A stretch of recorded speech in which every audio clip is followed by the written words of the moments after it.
Il a été la sensation de la Ligue à son époque. On l'a vu dans un documentaire très intéressant sur Amazon Prime récemment, The Chosen One. Il est intronisé au Panthéon de la LHJMQ ce soir. Alexandre Daigle est avec nous. Bonsoir, Alexandre.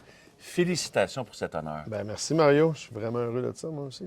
Qu'est-ce que ça te fait? Comment tu as reçu la nouvelle? Comment on l'a annoncé? Puis qu'est-ce que ça représentait à ce moment-là?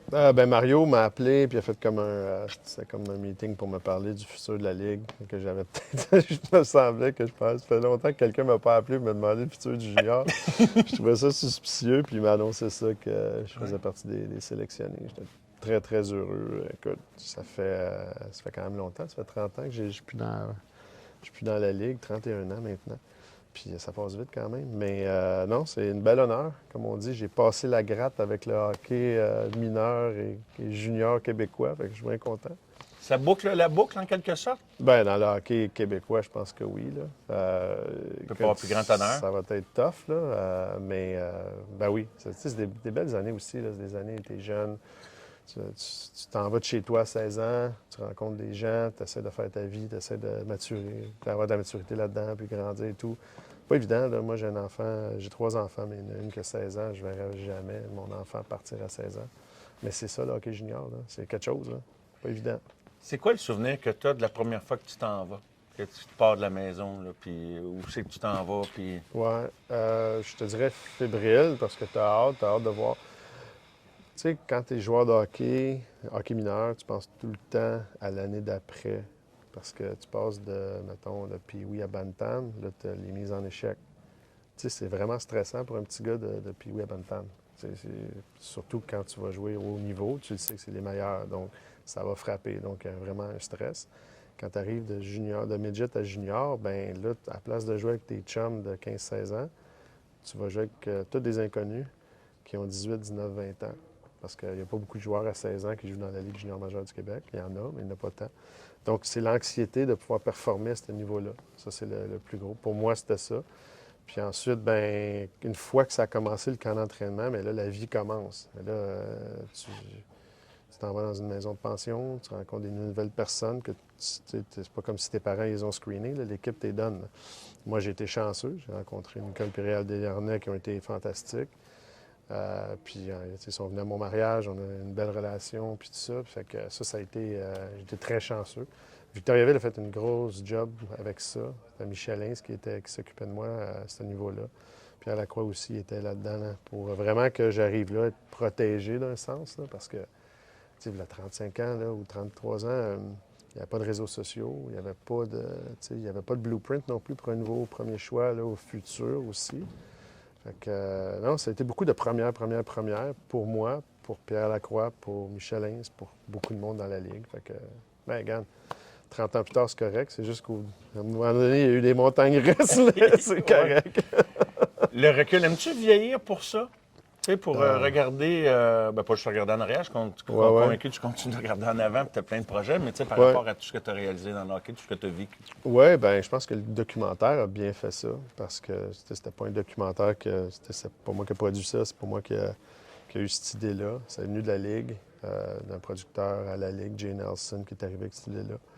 Puis il voulait faire ça. Puis il l'avait déjà vendu à Amazon. Mais tu sais, en faisant ça, en faisant le processus, parce que tu sais, le processus, ça veut dire que moi, je les ai toutes vues, les entrevues, là, mauvaises, souvent. Tu sais, toutes les choses que j'ai moins bien fait, mais les choses aussi que j'ai bien fait.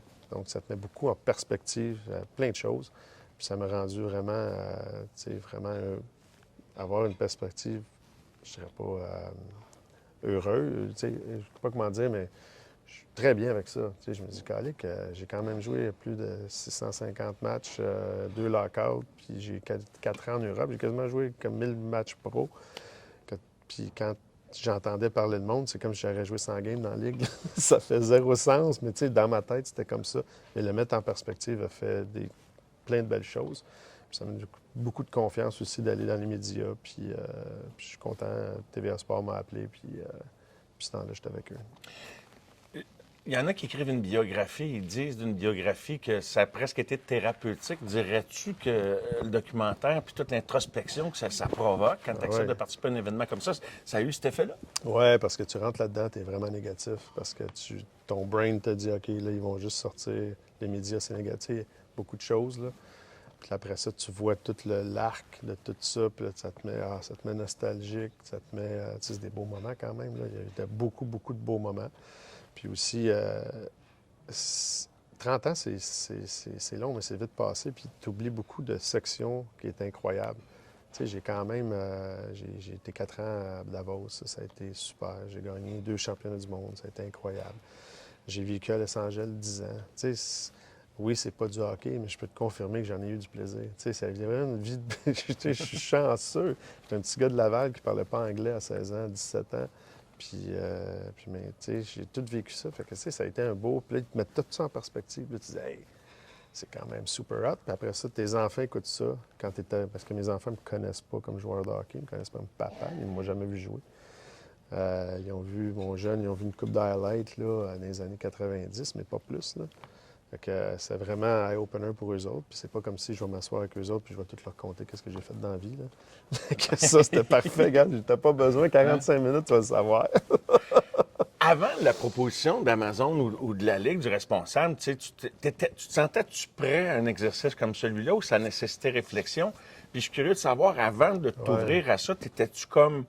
Comment tu vivais avec tout ce que tu avais vécu dans ta carrière? T'étais-tu comme dans ta bulle, bloqué à ça ou pas nécessairement? Oui, j'étais bloqué. J'étais pas... tu sais, j'avais encore le regard d'un petit gars de 23, 24 ans, puis avec aucun recul, puis qui voyait juste du négatif, des points négatifs de ma carrière.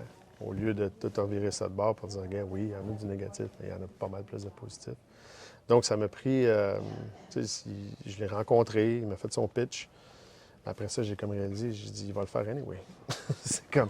Là, je me suis dit, ben c'est vendu, ça s'en va dans la canne, on le fait. Alors, regarde, là, ça a pris un an quand même. Là, j'ai eu 4, 5, 6 entrevues là-dedans. Puis là, tu viens chum avec le gars. Puis là, tu vois les bonnes intentions du gars. Puis ils ont amené un gars qui s'appelle Gary Cohen là-dedans. C'est lui qui était un des fondateurs, un des créateurs d'un show aux États-Unis qui s'appelle 30 on 30, qui était, que tout le monde connaît. ESPN, ah oui, c'était Ouais. clair. Puis ils ont amené lui. Monsieur, je me rappelle, le premier meeting qui est là, mettons, ça fait peut-être 7-8 mois qu'on travaille là-dessus, il vient, il est assis à terre. J'ai dit, OK, on est ailleurs, là. Il y a peut-être 70 ans, le bonhomme, là. Il est assis à terre, puis il parle, puis il envoie plein d'idées, il est encore super créatif. Je disais, OK, là, on est en bonne main, là. Ça va être bon. C'était rassurant. Ouais, c'était très rassurant. Très Parce que, tu sais, l'editing, puis tu sais, comment tu mets ça ensemble, tu coupes, le montage est très, très, très important. Tu sais, c'est à partir d'un show de 1h18, 1h20 à 44 minutes, là. Fait que, ouais, c'est compressé. C'est tight. Puis je trouve que moi, quand je l'ai fini, j'en voulais plus. Fait que c'est le bon feeling qu'il a réussi à accomplir. Je reviens à la raison pour laquelle tu es intronisé ce soir au Panthéon, tes années juniors. Ouais. Tu dis, il n'y avait pas de médias sociaux, Alex, mais je peux te dire, moi, j'étais à ce moment-là à la barre d'un bulletin de nouvelles en Estrie. Tu étais à Victo, puis j'ai fait mes premières entrevues avec toi. Tu ne dois pas t'en souvenir, mais à ce moment-là, puis il y avait tout un bouche-à-oreille. Oui. Et les arénas t'appelaient à Oui. l'idée de voir jouer Alexandre Daigle. C'est quelque chose, j'en ai pas connu beaucoup qui ont vécu ça. Tu sais, Mario Lemieux, Pat Lafontaine, je ne veux pas vexer personne si j'en oublie. Alexandre Daigle. C'était quoi ça, de vivre ça? Ouais, ça va vite, là. Tu sais, t'arrives, puis j'ai comme eu du succès tout de suite. Puis là, après ça, il y avait le Journal de Montréal, RDS commençait. Fait qu'au niveau provincial, si tu veux, il y avait de l'exposure. Puis le hockey était quand même québécois à ce moment-là. Je veux pas dire que, tu sais, là, c'est maritime et Oh, tout. oui. Là, il y avait des voyages. Là, c'était 4 heures. Tu sais, t'allais de Victo à Drummond, c'était 40 minutes, là, une demi-heure, whatever. Fait qu'il y a des rivalités là-dedans. Puis c'était quelque chose. Tu sais, c'était... Moi, je le vivais. Tu le vivais pas autant aussi intense que tu vois les choses aujourd'hui à cause qu'il y avait peut-être un article de Marc Lachapelle, un reportage ici et là, mais maintenant, c'est constamment, tous les jours. Puis là, le build-up d'un match est comme next level, là. Mais dans le temps, OK, tu le savais, mais dans le temps, c'était les journaux régionaux qui étaient la force de tout ça. Parce vrai. que nous, dans les Bois-Francs, puis tout ça, t'avais, je ne me rappelle pas du nom de Il y avait la la nouvelle. à Sherbrooke, la nouvelle, le la- l'hebdo, oui. Ouais, fait que toutes les régions avaient ça, puis ça, c'était super fort. Puis là, ça créait beaucoup d'engouement, puis oui, toutes les arénas étaient pleines, mais ça a été vite. Tu sais, j'ai joué, quoi, 130 games. J'ai pas joué de tant de games que ça, là. Puis ça a fini vite aussi, malheureusement. Ouais, tu es revenu une année de conflit de travail. Je pense que tu Ouais, avais joué une année dans la Ligue. Tu es revenu comme une couple d'autres. Jocelyn Thibault avait commencé, je pense, en même temps que toi. Jocelyn est pas mal du même âge que toi. ouais. On était repêché, lui, je pense que c'était 10e à Québec dans le temps. Oui, je suis revenu parce que dans ce temps-là, si tu voulais jouer au championnat du monde, fait que tu reviens avec ton équipe junior. C'est le règlement que la CHL ou peu importe, Oui, l'équipe Canada oui. avait mis. Puis le tournoi était à Red Deer. Donc j'ai dit, c'est sûr, il fallait que j'y aille. Là, je suis revenu, puis j'ai eu la chance de jouer avec Éric Dazé. Moi, j'ai grandi avec Éric Dazé. On était sur la même ligne pendant 5-6 ans. Puis on a joué au championnat du monde. Puis c'est là qu'il y a comme eu une éclosion d'Éric aussi. Puis ça a été, ça a été puis c'était dans le temps. Le championnat du monde, les gens, il faut qu'ils réalisent, c'est que ta famille vient. L'équipe, tu sais, il y a bien du négatif là, à propos de l'équipe Canada, là, mais il amène toute ta famille. Puis tes parents, puis là, tu sais, t'es bien accueilli. Tu sais, c'est comme next level. Fait que tu vis ça en famille beaucoup.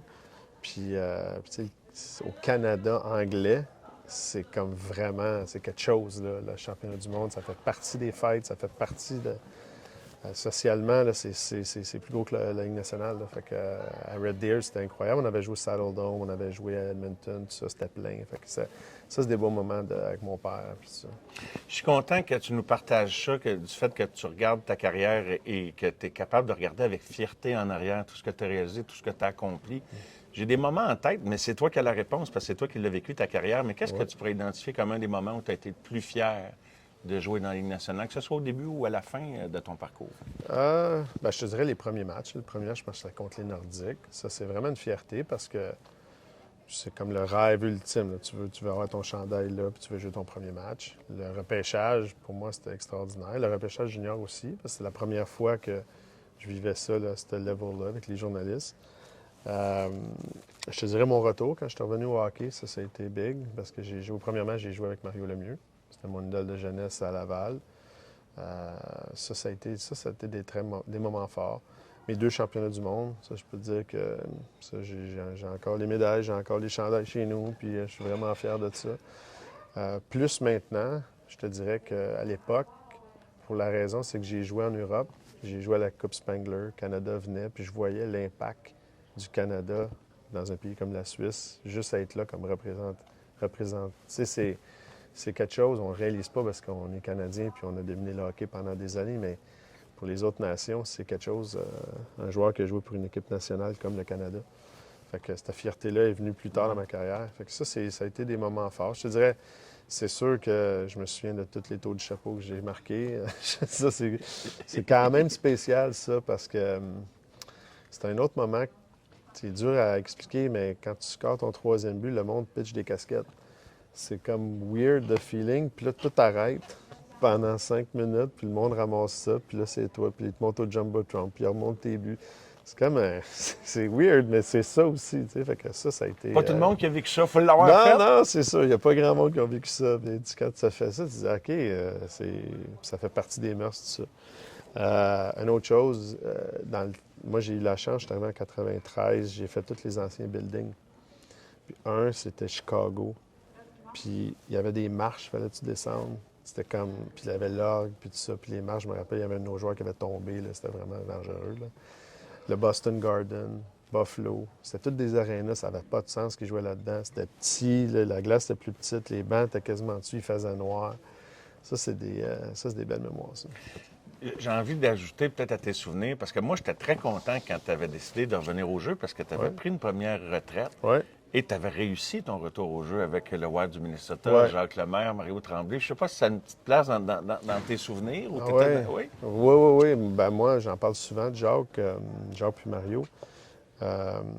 Parce que Jacques, c'est le premier entraîneur, puis j'avais quoi cet âge? J'avais 29 ans, je pense. J'avais 29 ans quand j'ai rencontré Jacques. C'est le premier entraîneur de toute ma vie qui t'explique exactement qu'est-ce que tu dois faire dans un meeting. Très simplement. C'est ça, j'ai trouvé toujours son power.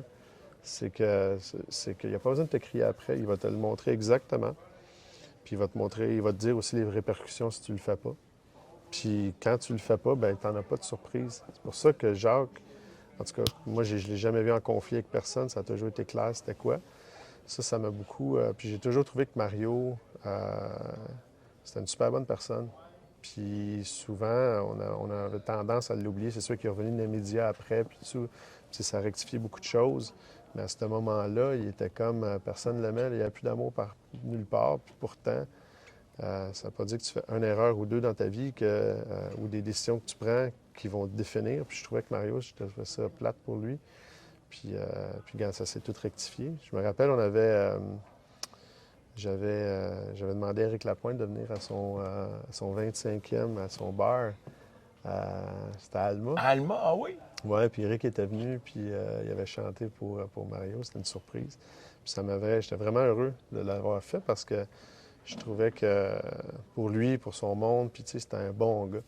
Fait que ces deux gars-là, moi, ils m'ont beaucoup marqué à ce niveau-là. Puis après ça, j'ai comme compris que, tu sais, le hockey, là, c'est complexe, mais c'est pas si complexe que ça, là.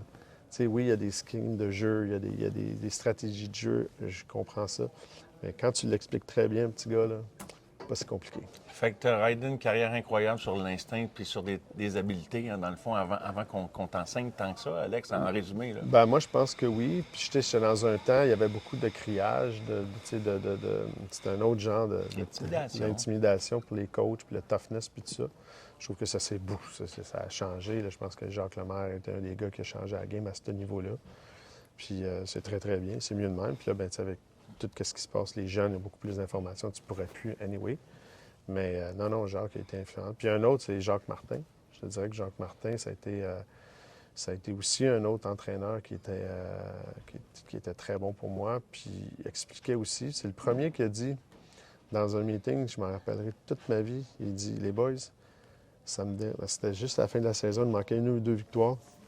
Puis il dit, Yann, que vous jouez pour votre femme, que votre père, ton cousin, que tu joues pour de l'argent, que tu joues pour... Je m'en fous.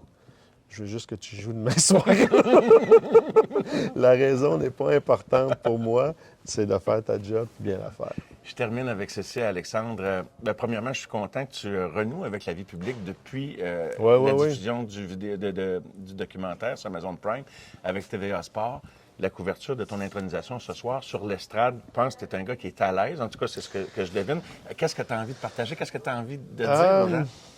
Je ne suis pas si à l'aise que ça pour les publics jusqu'à date. Là. Je te dirais que la télé, oui, je suis très à l'aise, mais public, c'est un autre truc. J'ai hâte de voir comment ça va sortir. J'ai préparé quelque chose, mais non, je vais parler de mon père, je vais parler de la famille, je vais parler du petit gars qui part à 16 ans.